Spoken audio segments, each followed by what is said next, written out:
Alrighty, kia ora rā e te whānau. Ko whakarongo mai nei, tira ki te mātakitaki mai nei, ki tēnei kaupapa o planting seeds. Hui anō, whakatō I te kākano me ki. Very privileged to have our next guest on, Che Wilson, someone who's doing some really awesome things for himself, but also for Te Ao Māori. And you can just, if you're aware of who Che is, you can see his āhua and where his heart is, and it's definitely for the people, and trying to shed some positivity and doing it in a way that he knows how. And it's what he's been, how he's been brought up, you know, especially from his kaumātua, as I'm sort of aware of. But I'm just so fortunate to have you on this kaupapa of Planting Seeds, the Planting Seeds podcast. And I think the listeners as well as the people who are watching are definitely in for a treat, because you bring a wealth of mātauranga as well as māramatanga, so knowledge as well as understanding. And I think a lot of people think they know things, but it's different when you understand something, because I feel it becomes a part of you. And we've been sharing some kōrero for the last few hours, and I wish that there was a mic in some of the kōrero that we were sharing, and I'm glad that we chopped it when we did, because it's going to enable us to go into things a little bit deeper, and I'm prepared to go there, and I'm sure that that's a space that you pretty much live in within yourself, where you're in deep thought. But I think when you get to share that, I think it brings something magical, because when I've found in myself sitting in deep thought, I really enjoy that space, but when I get to share it and unload it with others, I feel there's some type of amazing energy that comes with that Māori. So, Che, it's awesome to have you on here. Very, very happy that you accepted the request, and I'll get into how that all happened, but just for the listeners, it'll be awesome if you can give a brief little whakapapa of a little bit about yourself, how you grew up, your upbringing, to the point of where you are now. Tēnā koe. Tēnā koe o tira, tēnā koutou, tātou katoa. Ko Che Wilson taku ingoa. E uri au mai te kāui maunga ki Tangaroa. Me ngā piringa iwi, ngā iwi kei ngā parirau o tērā karangatanga. So I was brought up in the thriving metropolis of Ohakune, with its great phallic symbol. So Carrot Town, under the shadow of Mount Ruapehu, Koro Ruapehu. And so I'm a snow kid, I'm a winter kid. And though when we get summer, it's really hot that the tar melts. But home is around Mount Ruapehu and down into the Whanganui River and the neighbouring tribes. Mum and dad are both from the same area, probably their marae 10 kilometres apart. So, no reira katoa. Yeah. And number 9 of 9. So the baby of 9, plus we had 9 other whāngai brothers and sisters. So big family. Wow.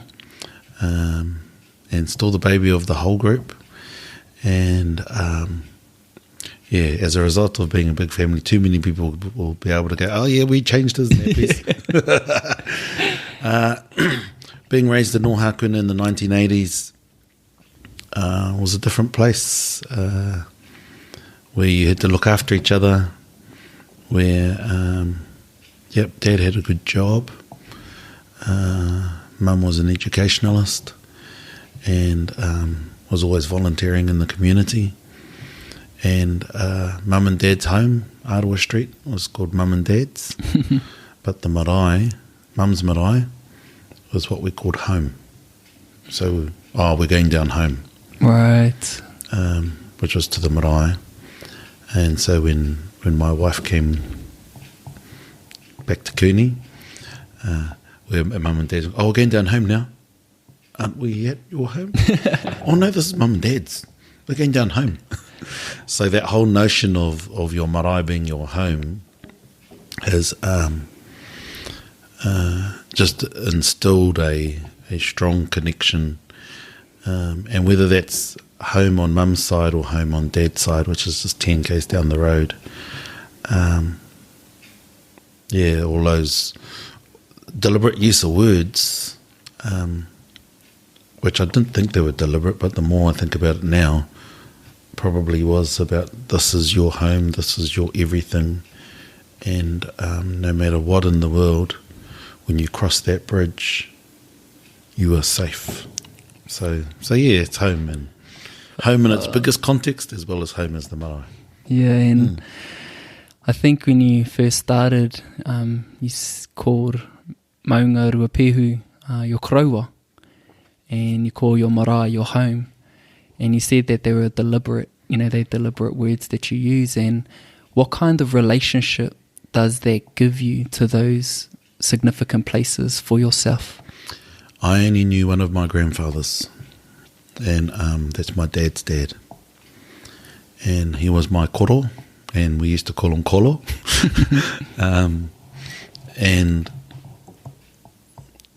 my koro was a pretty hard man if I talked to anyone older than me. But for me, he was just this big man who protected me. And that's the relationship I have with my maunga. Wow. Is he protects me from everything. And even though, he calls on the wind and the snow and everything else, but he also calls on the sun and draws the sun from the east. Wow. And then lets the sun set in the west. And so he's everything. He makes me tick.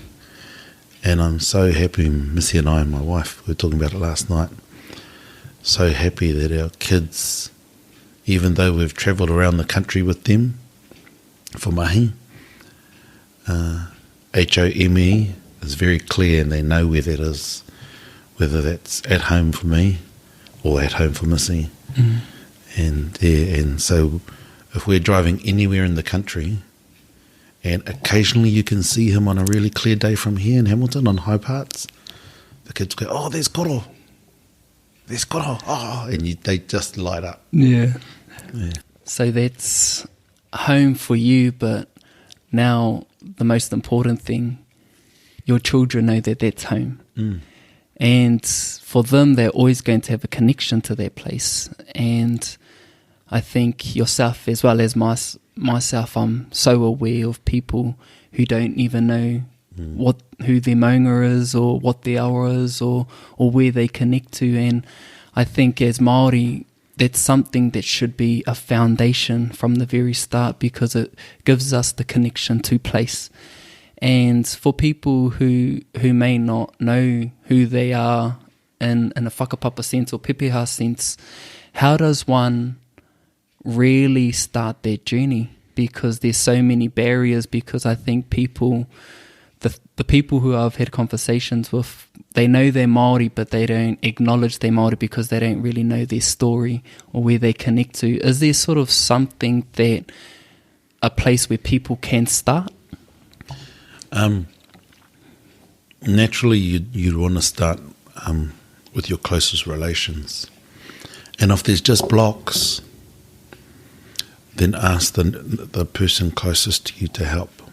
You've got to, because it may seem like there are so many blocks in front of you, but someone will help, and it's finding that right person. When we were living in London, we met all these people through Ngāti Rānana, and so many of them were hungry to know who they were, who they are, and had just come up with so many blocks. Right. So many blocks. And some of the examples they gave, oh my God, that's us. We're those mongrels they're talking about. Oh, one of the new cousins has come home. Oh yeah, what do they want? Yeah, and portraying that, suspicion and all of that. Yeah. Went far out. That's us. That's the people I love. That's what we're doing to these people. Wow. Not consciously. And so there will be blocks, and you have to just have the stamina to go through this process. Because one of my cousins, he talks about muka, the flax fibre. Yeah. And before colonisation, we were all muka. We had the best part of the flax, and that's who we were. And as a result of colonisation, the para has come back onto our muka. Wow. Green. Mm. So we're no longer as good as we could be. Could be. Added to that, I say that para's not green, but it's psychedelic. Wow. And it's just full of radioactive para, which in some cases rotting us. Wow. Rotting the core of our fibre. And so we have to work hard, and the only way I know how to work hard to do that is to fight this para with love. And you do it with love, and you do it with laughter. Right. Because laughter is a vibration. It is. And it's no different to waiata or haka. And that vibration, if we can share it with love, far. It'll be pretty cool. Yeah. I think it'll be more than cool. Yeah. And the thing that I think I struggle with is, like, I know who I am, and I know my Māori, I know my pepeha, but there's something in me that lacks a bit of confidence to connect to my maunga and my awa as much as I should. I know that I should. And I had a conversation with a good friend of mine, and she gave me the harsh realization that maybe my pursuit of language and connecting to my pepeha, it may be second best to the other things that I have in my life. You know, whether that's the pursuit of a career or finding happiness in other ways, I'm not leaning on my Māoritanga first. And is that something that you're seeing? Or because I know it's in myself, and it's even hard for me to own up to it bit, but it's one thing to acknowledge my maunga, but how often do I go back to my marae? You know, I can say pretty sadly that it's not as often as I should. So I'm really clear that we shouldn't beat ourselves up. We shouldn't beat ourselves up. And those keeping the fires burning have got a really hard job. Yeah. And I'm pretty confident that they would just love any help. Yeah. But in the same breath, there's this concept that we were taught when we were going through our wānanga learning, which was called Te Rau Kotahi. And every individual is a Rau Kotahi. And the Rau Kotahi is your shadow. And so a person is measured by the length and breadth of their shadow. And if you stand in the right place in this world, your shadow will be as big as your mountain, or as big as your meeting house. Wow. And that Rau Kotahi is the 100 or the multiple parts that make you into one person. Wow. And so the Rau Kotahi, you take that Rau Kotahi wherever you go. So like we were always taught, if somebody comes onto the marae by themselves, you mihi them e te Rau Kotahi hare mai. Hare mai me o tūpuna. Because you're acknowledging that that's not one person there, that there's 100 people there. Wow.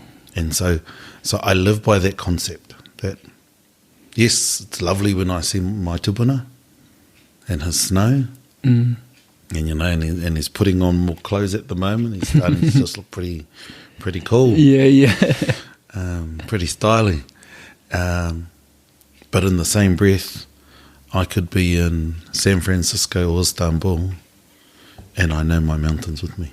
Wow. So it's about how you create the mental space for you to not beat yourself up and allow guilt to come in, but to go, yeah, he's with me. My maunga's with me. My awa's with me. And yes, we do need to physically go to those places as well. But in the same breath, when there's no enterprise, there's no employment. Yeah, sure. And so we've got to balance that so that we can live and live well, because that's what ora is to live well, yeah, to thrive, to be prosperous. And we make that work for us wherever we are. Yeah. You know, like we're here in Hamilton. I'd love to be where my wife's actually from, in Raglan. Yeah. But that's going to mean an hour of travel for the kids each day, and Yeah, sure. and having to get up early, and then sport and all of that stuff. So we're here for now. And I think that's important too, just the moment in time. Like there'll probably come a time, especially in my life, where I can go back, or where I will go back to my maunga and create that that space for myself to be confident in knowing that, not really succumbing to the judgment of other people who may have that idea. But something you did also touch on was balance, and I know on your Facebook page, Chay's channel, Te Paepae Waho, you're on your kaupapa at the moment is around tika, you know, which is about balance. And it's really, really hard to find balance in your life. And I think you can be dominant in one thing and you may feel that that's going to bring you happiness, but you'll find that there's something else in your life that's bringing you lack of happiness. So how do you find that balance? And because it can be measured in so many different ways, but what's your interpretation of it? So I talk about the 3 states of being. And for me, the 3 states of being are wairua, hinengaro, and tinana. And in an ideal world,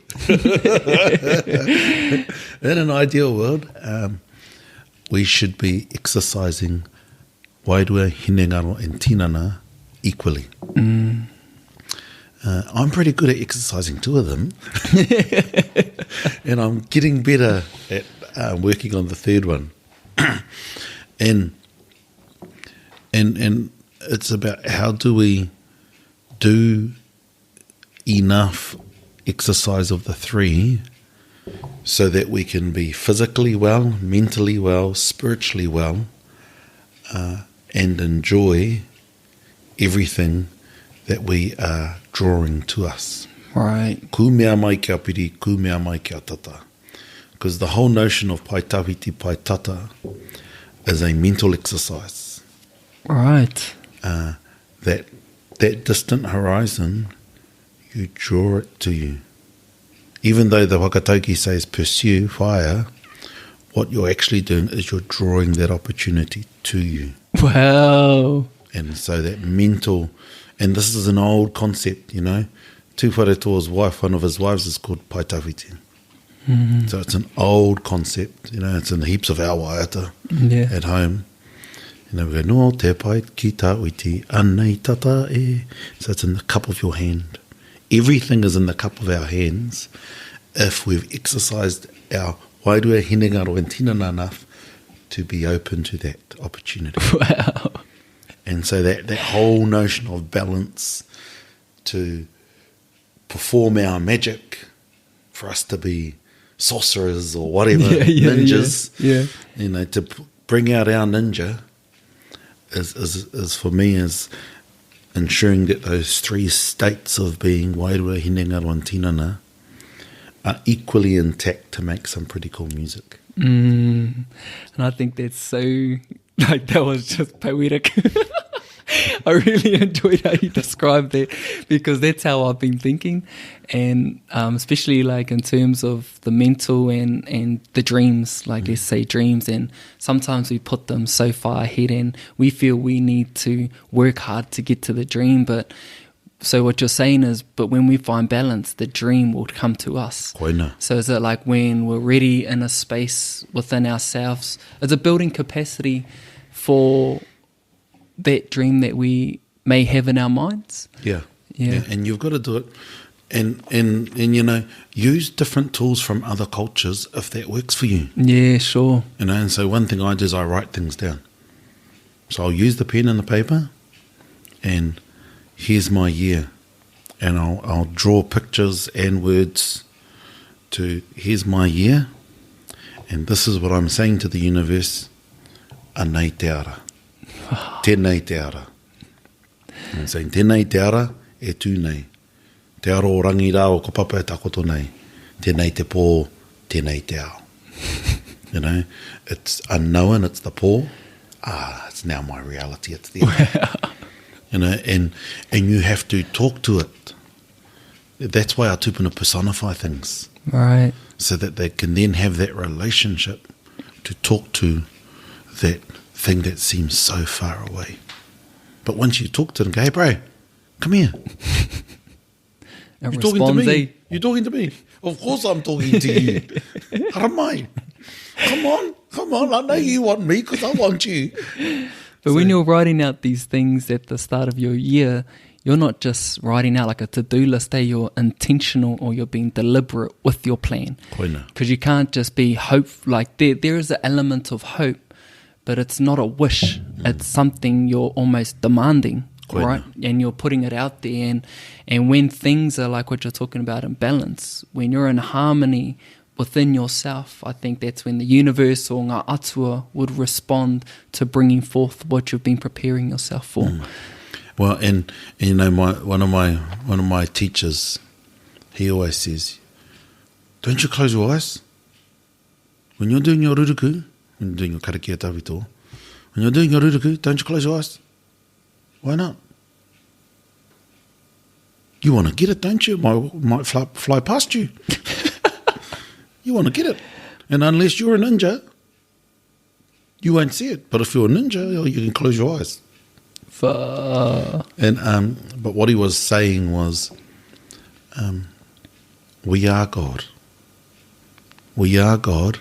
So when we are talking to God, face God. Wow. Face God, and don't do it in a I'm better than you, but face God, because we are the physical manifestation of ngā atua, and therefore we must be conscious to receive from the unseen. Wow. This is awesome.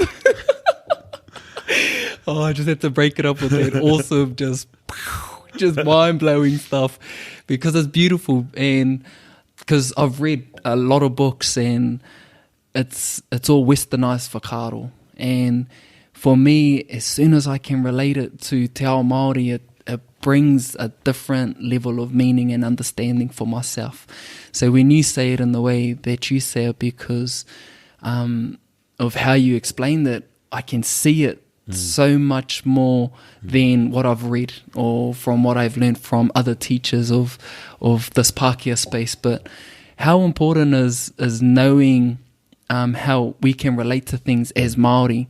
And quite often, like I said, I've read books and I've looked at teachers outside of our own country, and it only gets me so far.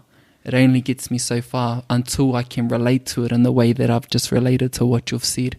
And do you feel that that's a connection for us as Māori to look at our own for inspiration and look at our own stories to draw inspiration? Because at the end of the day, we connect to it. Yeah, well, and for me it's simple, because I love who I am. Yeah. I love the genius of our tupuna, because they were onto it. They were onto it, man. They were able to play on the largest water body in the world, the Pacific Ocean. And we probably don't actually realise how big the Moana Nui Akiwa is because of the maps. The maps that we currently have are skewed so things fit in. Wow. They're not actually the real size of everything. Really? And they're also skewed for domination, to show that some countries are more important than others. Yeah, sure. And like New Zealand, you know, you've got that fish and then that long rectangular type island. When actually it's a really long, skinny landmass. Wow. So we think it's one shape when actually it's sort of that shape, but it's skinnier. And they've done that also so that it can all fit on one page. But the Moana Nui Akiwa is way bigger than what we see on the map. Far out. And so our tupuna never saw that ocean, that water body, as a barrier. They saw it as a connector. And you go to Europe, they saw it as a barrier because you'd fall off the end of the earth. Yeah. And there's nothing wrong with that. That's the way they saw it. But the genius of our tūpuna is like, yep, this is us. And then you go to Hawaii, they would call their waka, their seafaring waka, the equivalent to our word motu. Because you've got everything on your motu. Wow. And so it's a mindset. Yeah. They were talking about a mindset. And wherever you go, you're already in rangiatea. And the thing is that when you analyse our especially our karakia, you look at those karakia and they have the end destination at the front, then they explain how to get there, and then they affirm we've got there in that karakia. Yeah, and I call that, and a few others do as well, a tūpuna algorithm. And that's the algorithms that I'm trying to share on Jay's channel without doing it obviously. Right. To share these algorithms to help us see the genius, to help us fall in love with the wisdom, so that we can then create magic. Wow. Because if we can create magic, that's half of it done. That's half of it done. It's so beautiful being able to, just hear this kōrero and just knowing that, because I've been conditioned to believe that the map was the map. In a way. Same. That's like the colonizer, because even with that, we just can't even comprehend how amazing travelling the South Pacific Ocean. But to know that it was much bigger than what we've been sort of shared to believe, to me, I just feel so much more empowered. Yeah. Well, and because roughly it might look about 40% of the Earth's mass, the Moana nui Akiwa. Wow. But it's significantly more. Wow. Yeah. Far significantly more. And the fact that our tūpuna, I saw one of the nephews yesterday at our karakia back home. He says, "Oh, kia orana, Paepae." He goes, "Gurango." And I says, "How long did it take you?" "Oh, 19 days. Because he'd just been over to Rarotonga on one of the wakahaurua. And he would have just got back in the last couple of days. Yeah. Oh, how was it here? 19 days, Hako? Because it just blows my mind that that knowledge has come back. Right. We're relearning that knowledge. And, I'm an inlander. And I've been pretty proud of yep, I'm not from the sea. I'm an inlander. Yeah. Give me a tuna, give me a river any day. But the first time I went on a wakahaurua, it was Aotearoa 1. And then I went on to Hokulea. And there's all little couple of hour trips. Yeah. And then I did an overnight on Te Mato. And as soon as I got on there was a whakapapa that was unleashed, where me thinking I'm proud inlander, I realised, shit, this all makes sense. This all makes sense. And oh my God.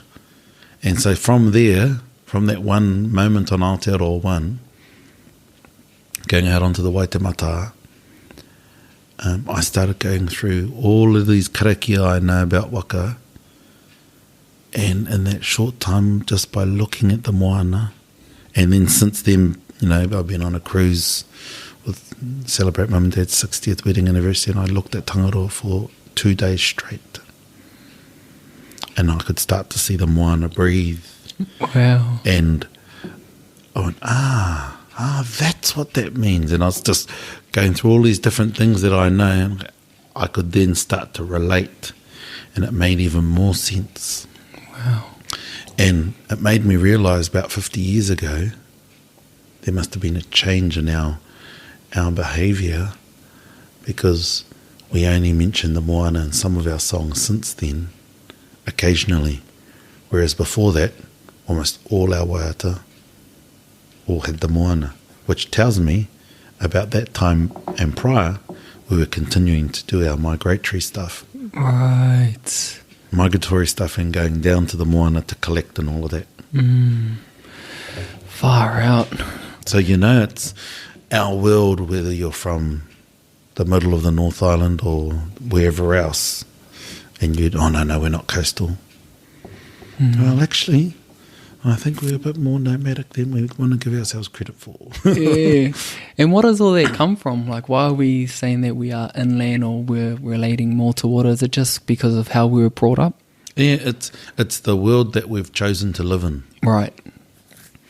It's the world we've chosen to live in, and roads, even though most of the roads around the country will follow some traditional tupuna trail, but roads change things over time, and they change the way we view the land. Right. And our convenience of buying things from a shop and putting it in a fridge rather than having to grow or catch it. Right. It's just changed the way we see the world, and so our balance, we're not gardening as much.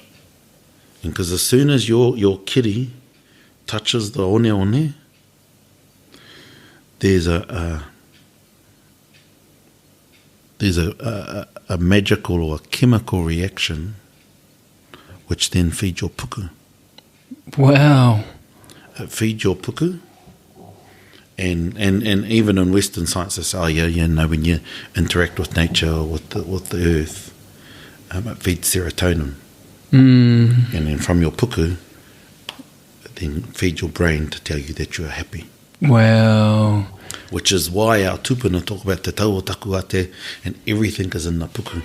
Fuck. Our tupuna understood that stuff. And they understood that, okay, it'll then trigger uru, roi, hoi, and roake, and tell you, because I'm happy. Far out. And how does one who really operates through a Māori worldview, you can see as how our ancestors saw, how does one adapt into the world that we now live in?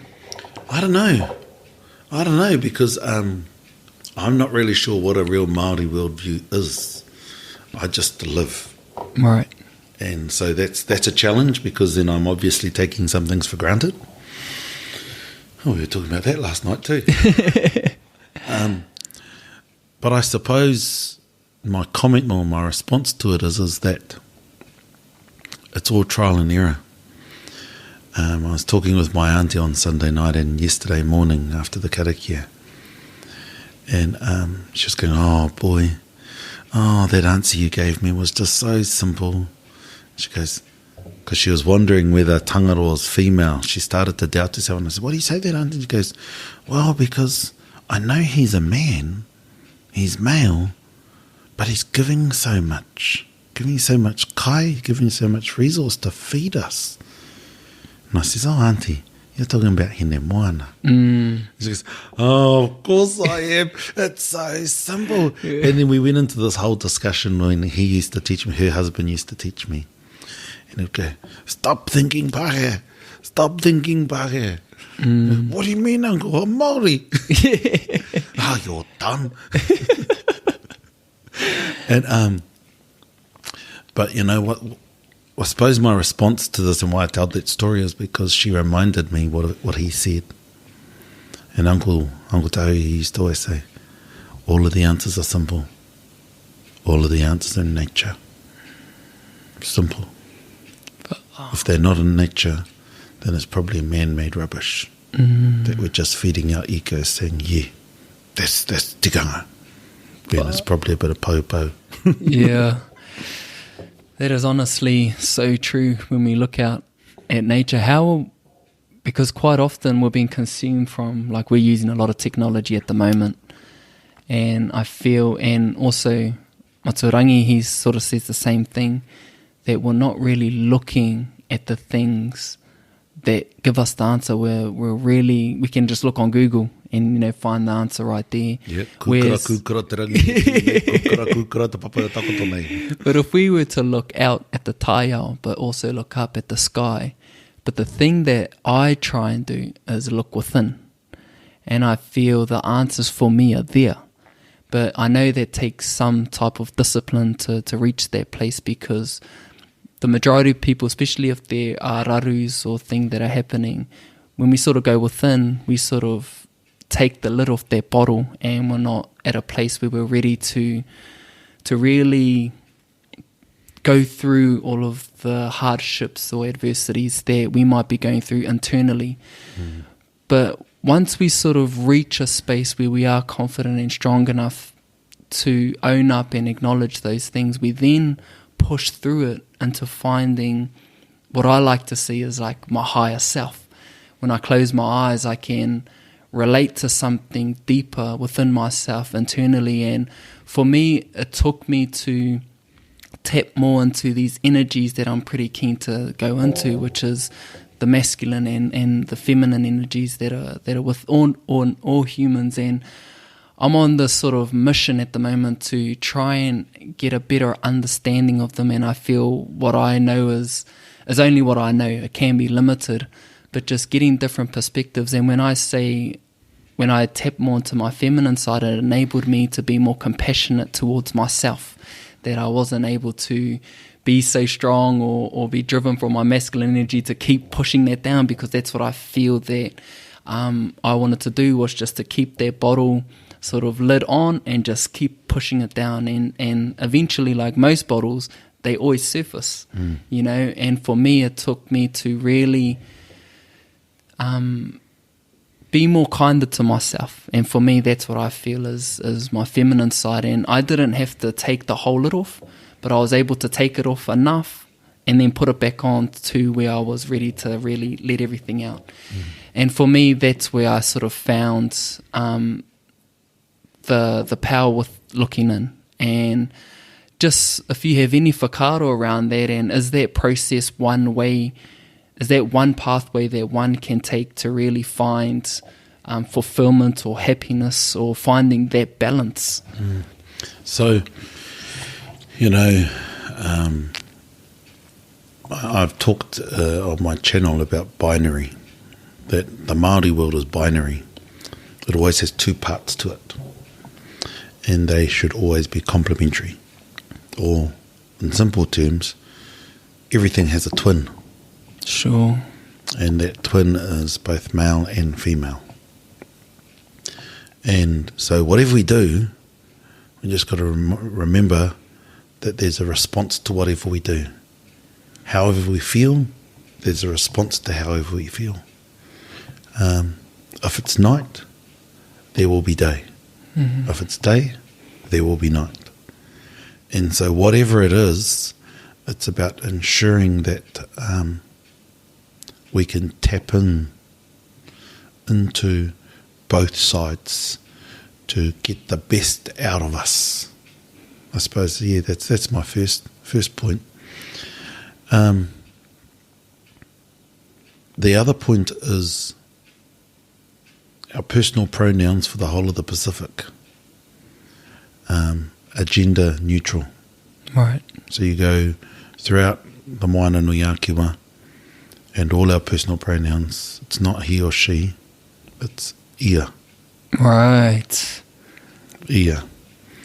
And so the fact that they're neutral tells us that they require both for it to be sustained. And even though yet we come out as a male or a female, or we might change over time,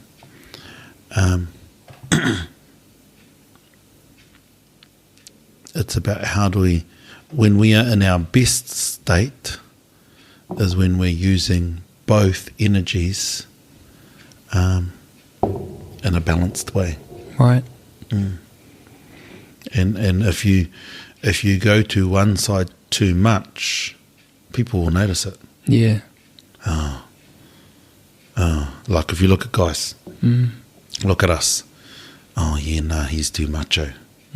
Or the negative, which is the wrong thing to do. Oh, he's a puff. And actually, what are the good things that those two examples can do?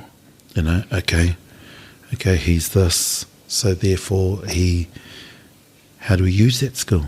Right. Or he's this, and therefore how do we use that skill to help us?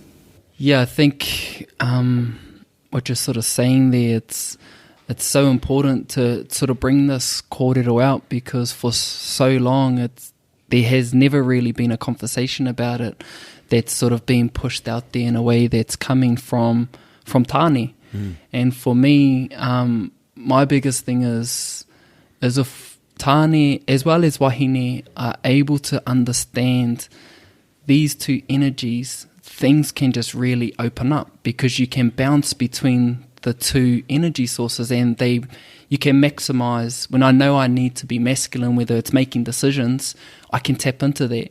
When I know I need to tap into my feminine energy, whether it's having a bit more reason when I'm with my wahine or even with their relationship with myself, I know I need to tap into that.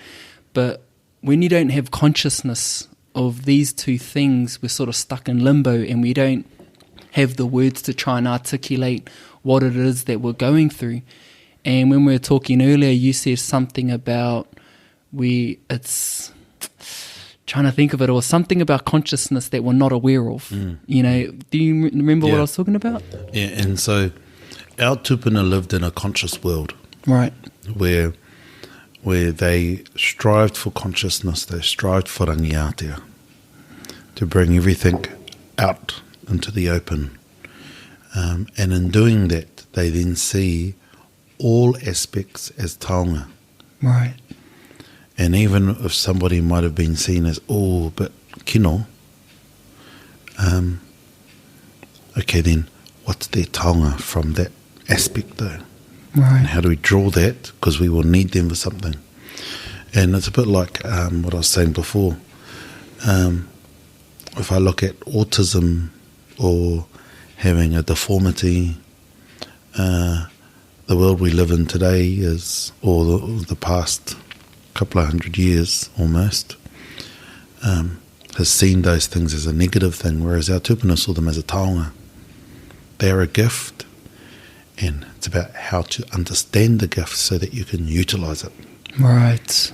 And I think of one of my nephews, he's got autism, and so I will watch him to gauge the real mood of the hui, because he will tell me, without communicating to me, but in his behaviour, he will tell me, oh, nah, we're not being pono to each other.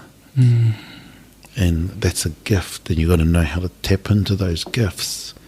And so whoever it is, whatever it is, whether they've got too much male energy or too much female energy or whatever, it's how do we draw on those gifts to help us ora, to thrive.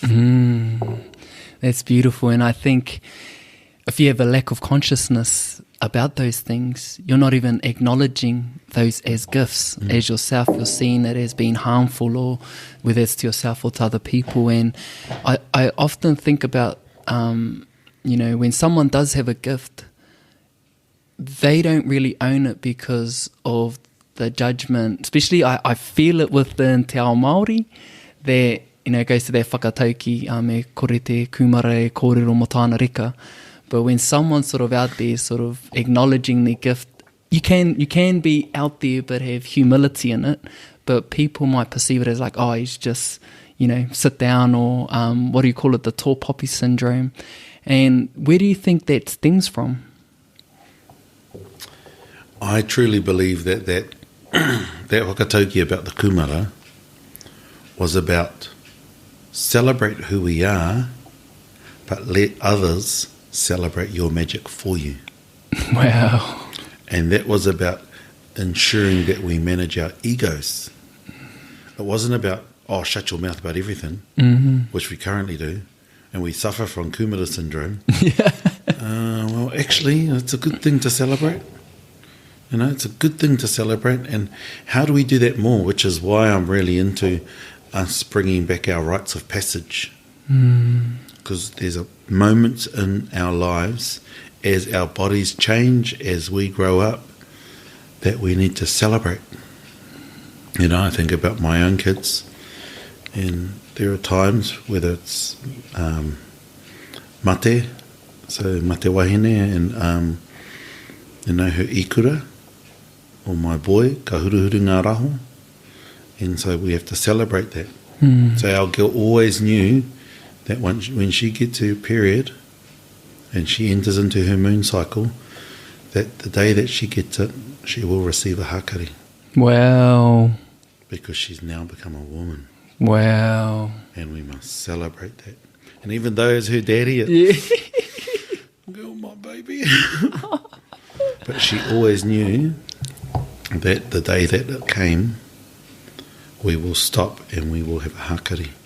That's beautiful, because most wahine are frightened of those things, but it's just changing that mindset about it. Well, and we've been told that it's dirty. Yeah, exactly. It's not bloody dirty. It's special. Because without it, if you can't clean your ware each month, you can't have a baby. That's tabu. That's important. Otherwise, we're going to die. Pretty straightforward.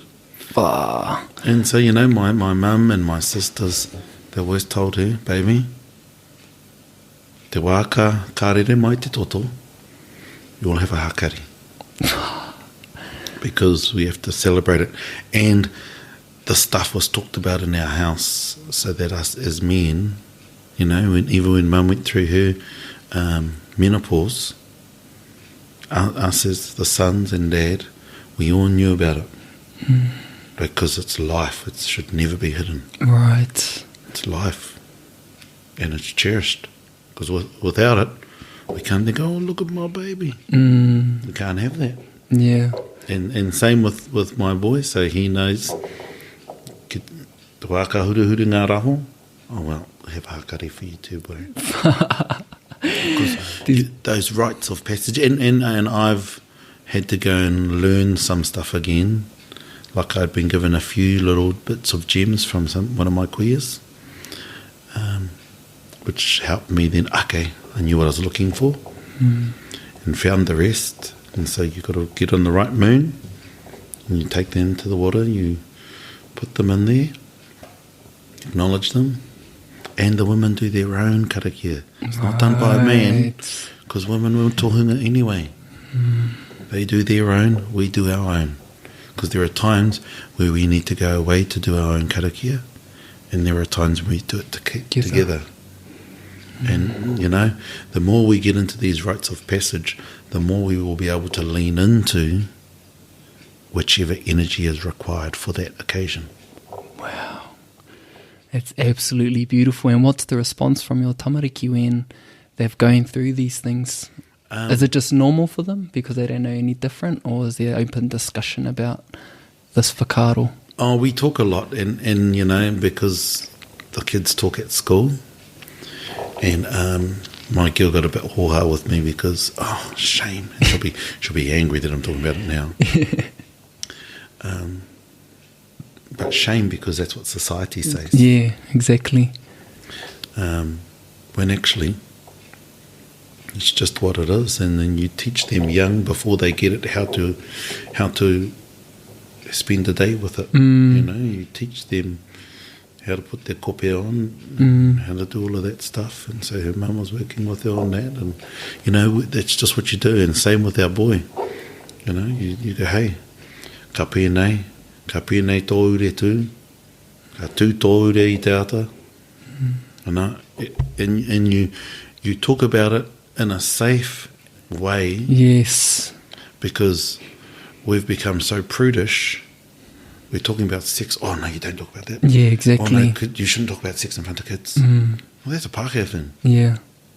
And, okay, there's a heap of abuse, notwithstanding that. But if we're going to go back to the genius and the magic of our tūpuna, we've got to talk about everything.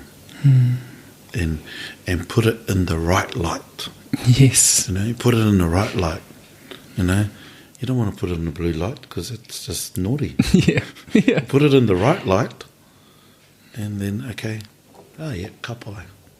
If I'm sitting here and I'm actually just bathing in all of this amazing kōrero che, because this is just stuff that I've never heard of, and it's not only just you sharing, but it's what you're living. And I think in that there's just so much out there for people to take and use in their own lives in whatever way, because you're not only tapping into our tūpuna, but you're finding ways to live it. And does that give you a stronger connection to our tūpuna?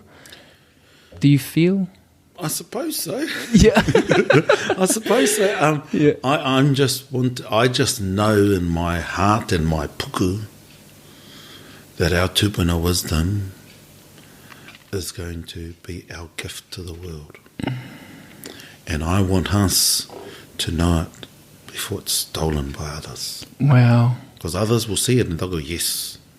Can I get an amen? I'll get an amen, all right. And they will see it and they will take it. Mm-hmm. You know, it's already happening in the marketing space. Yeah, right. And they're doing it better than us at the moment. So I'm wanting to teach our people first before we share too much, because it's going to be our gift to the world. But we've got to do it in a safe way, so that there's enough of a consciousness amongst ourselves to also harness its opportunity. Wow, that's actually amazing. And do you feel that that's where your passion lies? It's within sharing? Because I know you're also in the politics space and what you're doing online, but does it all work like in alignment with where you feel that you want to go? Yeah. My mum said to me that her grandfather said, never be mean with what you have, just be mindful. And if we are mindful of what we have and we know how to share it, then share it. And share it with the right intent, because if it's shared with the right intent, it won't be abused. If it's shared in a dodgy way, then you're just feeding dodgy. And so I share, and there's been challenges about me sharing. You shouldn't be doing that, it should only be for us. Go, yeah, I've set up my own parameters to ensure that things are safe, and to also ensure that there are steps that I go through to do different things. But in the sharing, that's when you learn. Yeah. Yeah. Wānanga isn't about having an expert at the front. Wānanga is about facilitating or drawing out the knowledge of the collective. Yes. That's so important, being a part of something, because, I talk about it a lot, just the school system, how, there's a teacher at the front end and they're given a way to teach or what to teach, and they expect the 30 students within the room to learn it that one way. And now we're sort of being deemed, and the majority of the students who are failing are Māori, because I feel that that's just not our environment to learn. And what we're learning, I don't think we connect to. There's no connection to it whatsoever. And I think we know it in ourselves that whatever it is that they're learning, whether it's in science or maths at the time, because I know when I was at school, that's the subjects that I didn't really do that well in. But I just was thinking, like, what's this going to be for my future? How does, we're already thinking like that as young people, like, this has no point for me right now or my future. So what do you think is happening within the school system? Sir Ken Robinson, he does a lot of TED Talks, and he's a well-known British educationalist, and he ridicules the system that his country created, and because it's the system that now runs the whole world for education, for teaching. And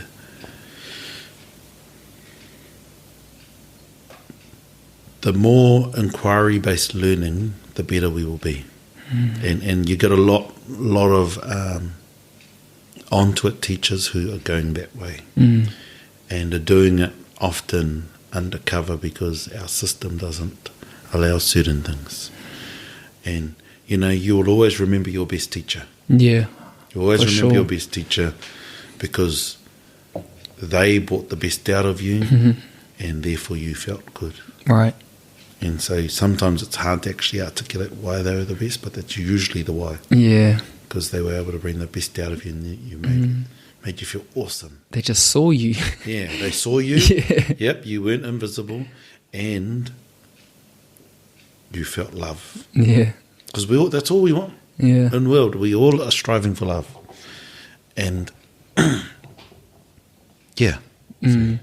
And like with like we understand what is going on, and I'm not a parent yet. But when the time comes where, you know, there comes a time where you're going to feel you know what's going on within the school system, but yet we're still putting our kids there. You know, is there how do you battle things like that when you've got beliefs in yourself but still you sort of succumb to society and the systems that are in place? Because is it the fear of the judgment from other people, like you're a bad parent, or, you know, I'm just thinking ahead, but these are the things that I know that I'd be really challenged with in myself. So education shouldn't sit in the school alone.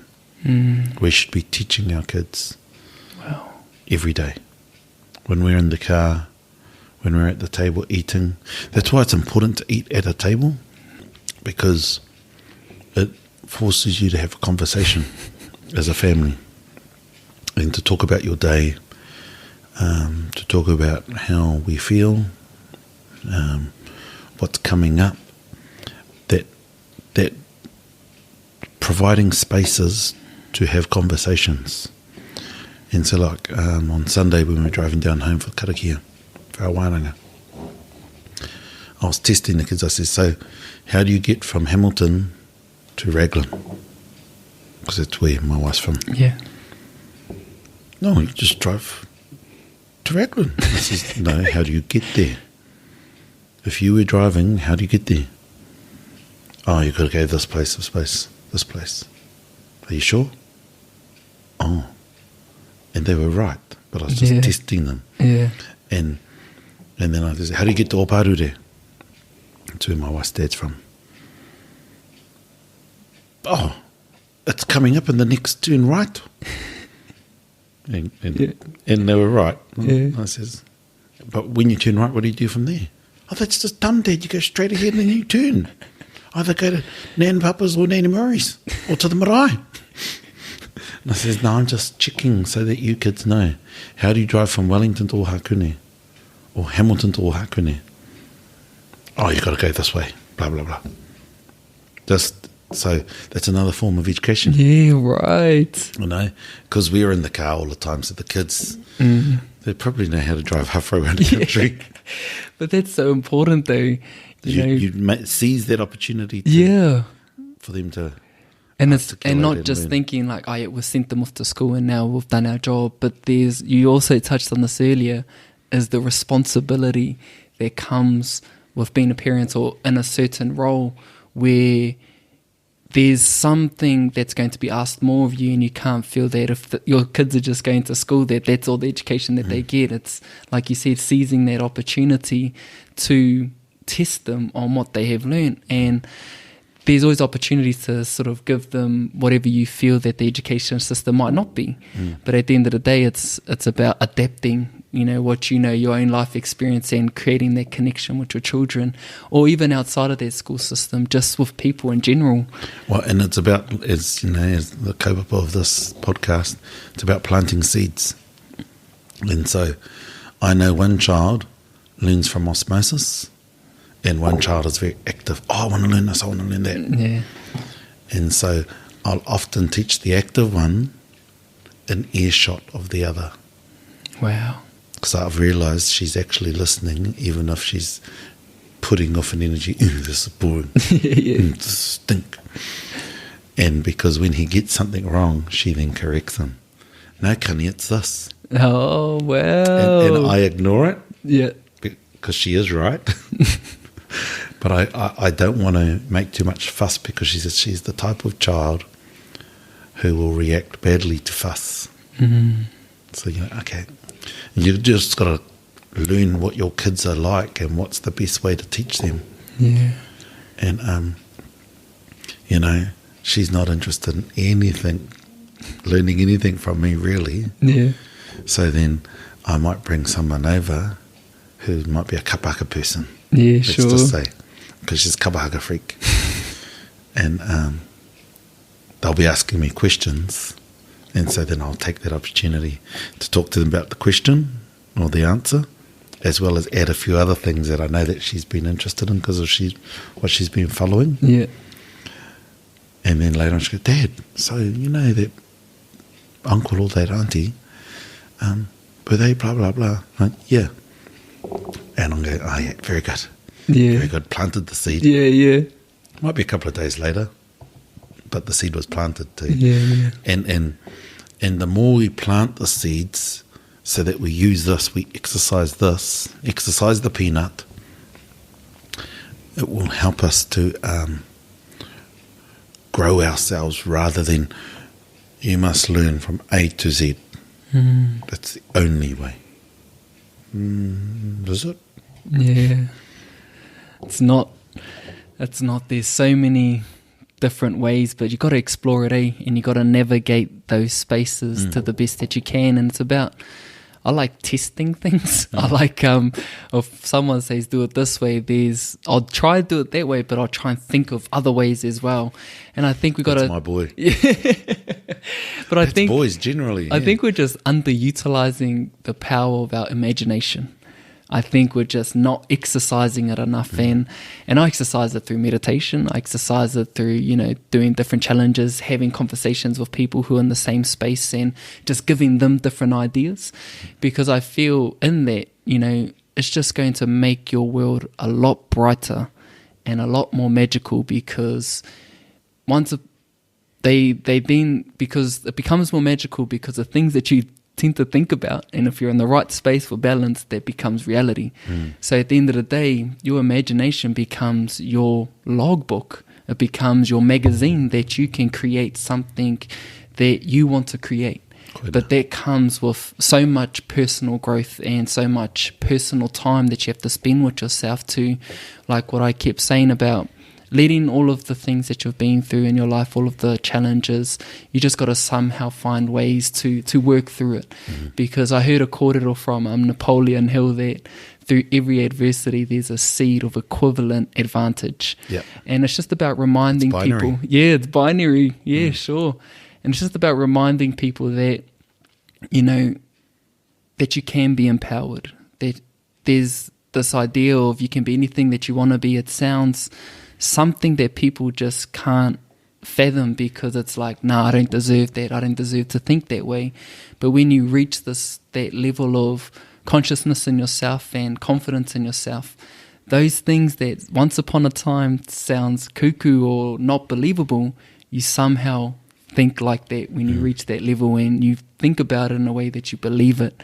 And once you get to that point, it's like what you keep saying, it's magic. Yeah. It really is, isn't it? And I'm sure that's probably what you want for your tamariki. And for me, the whole point of the Planting Seeds podcast and my journey through what I'm doing is to try and instill that whakaaro for other people, because in some way, Che, it's like I somehow feel too selfish, like I shouldn't be feeling the way that I feel all by myself. Everyone can reach a level of fulfillment and happiness and growth in their own way. But if I can live in the way that I do and people can resonate with it, then far out, it's just the cherry on the top for myself. Yeah, and I'm mindful of a karakia where a section of it goes, ora ki te oka te pua, ora ki te oka tawito, ora ki te oiao ki te ao Māori. And so life, prosperity, to thrive, all of those different meanings of ora, and its connection to divinity, its connection to legacy, to ensure that it's been made a reality. Waho ki te ao Māori, brought into this world of reality, so that it's not something that's so far away that we can't touch, but actually we manifest it. Right. And you said something pretty powerful that really hit me when I asked you, what do you feel of the future of especially what I'm feeling at the moment with the space that I'm in and the things that I'm observing, where there is a generation of Māori and just Māori in general are keen on bringing us up to a level where we should be. And you told me something that you said, you'd be okay if you died tomorrow, knowing that things would be all right. Yeah. And where does that whakaaro come from? See, I'm getting emotional now. In January this year, our tribal wānanga, where we canoe from Taumarunui to Whanganui City, do that every year as an iwi. And this year, through all its adversity, our young ones, your age, probably from about 30 to 20, that age group, they ran the tribal wānanga. And there are things in it that I probably wouldn't have done, but we still got there safely. Wow. And probably safer than we've ever been. Wow. And I left the tira with my heart so warm that I was crying happy tears. Like, shit, is this how the olds felt after running it for 10 years and they gave it to us? Is this how they felt? Because, yeah, I felt, oh, yeah, we'll be all right. Mm. And then I look around nationally and the things that you're all doing and the fact that my 13-year-old follows your stuff. Yeah, we'll be all right. And like I watch the kids when they come home, they don't watch TV, they watch YouTube. Mm. And it's either, in my girl's case, music or kapaka, and in my boy's case, it's sport or kapaka. Right. Going, yay, yay. This is all positive stuff. Yeah. And so, I go, yeah, we could angst about so many things and we could try and strive for perfection, but we're going to be all right. With all the adversity that's thrown at us, e kore au e mate, ka mate, ko te mate. Kore au e ngaro e kāka noiru ia mai rangi Aotea. And I think that saying, only death dies. Mm. We will never die. Wow. Because we are seed broadcast in the sacred house of Rangi Aotea. That not only shows our connection to divinity, but it shows a mindset that we live on even when we may leave this physical world. And so it's about how do we draw on that mindset to have the inspiration of the past as we go into the future. That's pretty powerful. It's powerful. And if we can harness that, we've captured the sun. Te wā, kore te wā. Oh man, that was absolutely beautiful, Cheyenne. And I'm so thankful that that my mahi has been able to be a part of your daughter's journey and also being a part of yours. And it's funny how things do just happen the way that they do, and the way that they do happen, it's the way that they're meant to happen. And all the beautiful kōrero that you're just sharing with myself as well as for those who are listening and watching, I'm sure it's just going to be super impactful. And the thing that I've realized throughout my journey, no amount of money or materialistic wealth can ever be matched by the power of instilling positivity for impactful change into the lives of others. And it was something that a mutual friend of ours instilled into me, Marcus, and just being able to know that my journey or just the things that I'm doing is helping people in a real positive way. I think it just gives me so much, and I know that you're doing it with your journey and what you're doing. And I think as soon as I became conscious of it, because I think there's loads of people out there who are just living their life and subconsciously having an effect on someone else. But for me, knowing that I'm actually helping people, it actually encourages me just to carry on the journey. No matter the challenges that come up, whether it's negative feedback or things of that nature, I know that the journey must continue, because I know the journey and my intention is so right, and I know it's coming for the right reasons. It just enables me to say confidently that I must carry on. Yeah. And we're just about to gonna wrap up here anyway. Cheyenne, if you have any words that can either help someone with what they're going through or something that's just on your heart, I think it'll just be a cool way just to wrap off our session. Yeah, so if you look at karakia and the way we finish, haumie, huie, taikie, my translation of that is let us unite in conscious thought. Because we have to be deliberate. We have to be deliberate in whatever we do. And so at the end of our karakia, they paint a picture of us joining things together, stitching it all up. Haumie, bind together. Huie, come together. Taikie, affirm it. Mm. And so they were always clear that whatever we do, we must be conscious and deliberate in it. Wow. So I suppose, it's Te Ao Māori is quite simple. We as humanity make things complicated. Yeah. And that's why it's really important to have artists. Artists who create objects, artists who create images in the mind, artists that create words that inspire us, because when our artists get a hold of something, they then take it to another level. They take it to another level, and that helps the imagination to go further and further to continue to seek rangiatea. So yeah, tēnā koe, kia ora tātou. Wow, beautiful. And of course you're going to finish it in that poetic and beautiful way there, Jay. And I just want to do a big mihi to you for taking us on this journey, and it literally feels like the cup is overflowing, and I can really feel that the people who have listened have gone on a similar journey, and I really does hope that it's planted the seed of finding out more about who we really are as Māori, or if you're not Māori, who you really are at your essence. And I think that journey just opens up a world that you can really start to live in a way that's a lot more colourful. And if you can get to that place, I think you're going to just do great. And I just want to thank you heaps for taking the time out of your day. We're only meant to be here for a few hours, but I've just overstayed.